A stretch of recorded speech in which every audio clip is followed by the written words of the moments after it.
Once this one was delivered and we set our quoted lead time, we're going to be able to turn this around for the customer in about 16 weeks for the full restack on the stator, full rewind, sleeve bearing repair, and clean up on the fits for the rotor assembly.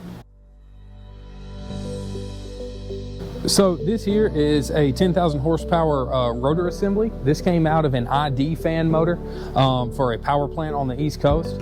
They sent it in because they had had a pretty catastrophic bearing failure on the drive in, and what that caused is this rotor to pull out inside the machine, and it caused some pretty significant iron damage to the stator core.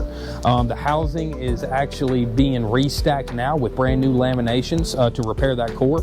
After that's done, we'll then go into a full rewind process and VPI on that stator core assembly. For the rotor itself though, what we had to do was come in and clean up all those fits. That's going to be the bearing fits, outside and inside seal fit on the drive end, and the inside seal fit on the opposite drive end. With those fits repaired, we were then able to send the Babbitt shop the correct bearing sizes and seal sizes for them to repair those sleeve bearings and their seals. With this customer, this is their only critical spare for this application between two plants. They didn't really want to be without this motor any longer than they absolutely had to. We were actually the quickest lead time by about 6 weeks from the next best shop. So we were able to shave a month and a half off for them to make sure they get this back in time in case anything goes wrong with their other setups.